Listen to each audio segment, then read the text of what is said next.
Would you like to grow your own fresh food? Would you like to walk out your back door, pick fresh food? Let me ask you a question. When's the best time to start a garden? I'll give you a second.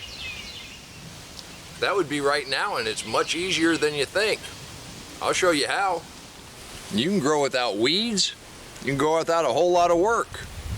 Let's get started. Yes, I've already started, but you need to start where you're at with what you've got. You can start anytime. Today's the first day of fall. Why did we pick today? Well, it's because it's today.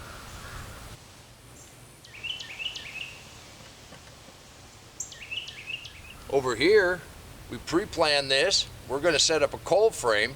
We're also going to go ahead and add some cabbages to this cold frame. Setting up this bed is exactly the same as it would be no matter when you're starting.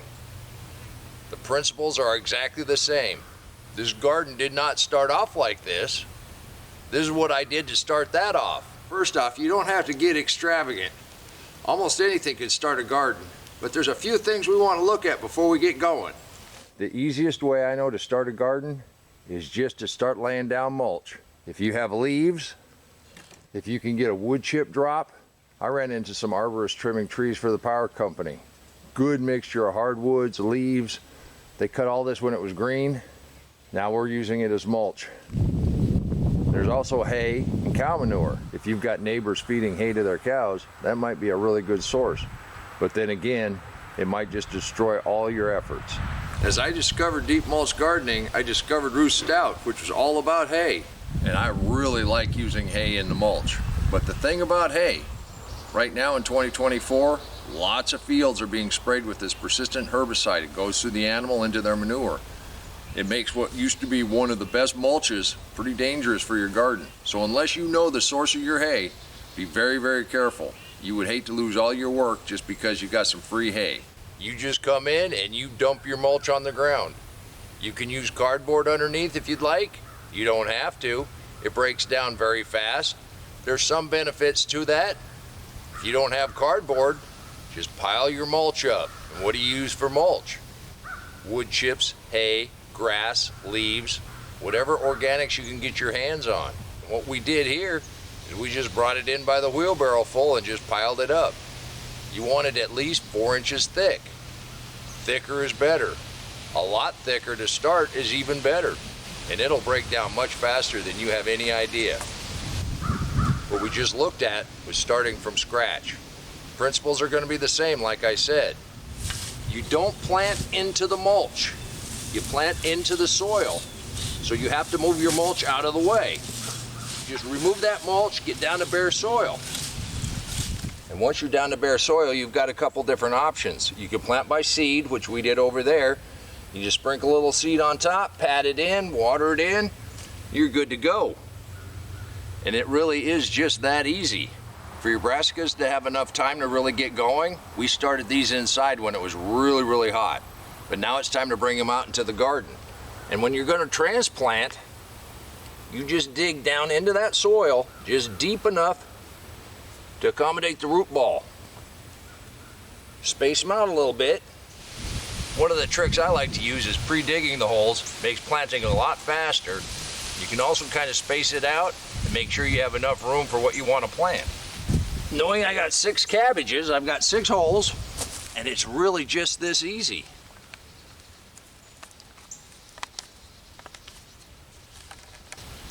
You pop your plants out. You can kind of rough up the roots a little bit if you want. You don't have to.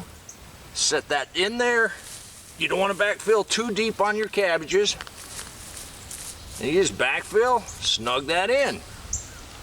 We'll come back by and give it a little drink of water here in a minute. Then you just pop your plants out, set them in your hole, and just that fast, you've got your entire new garden bed planted out.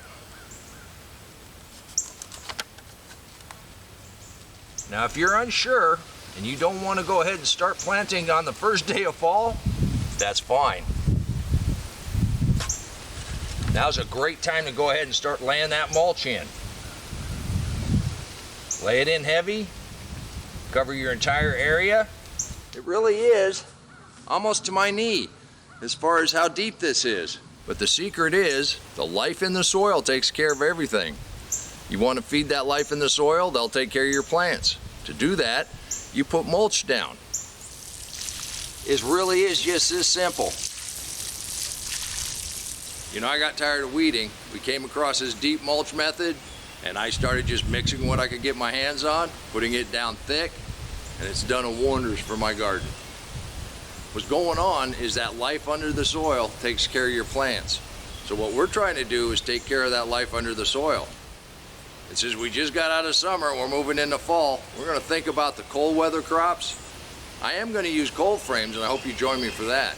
But if you want to learn a little bit more about life in the soil, click that link right there, and I'll meet you back in the garden. And it's never too soon to start a garden, even if it's just a container on your windowsill.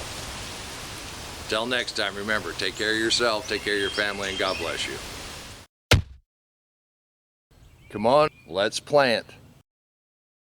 Let's go plant garden.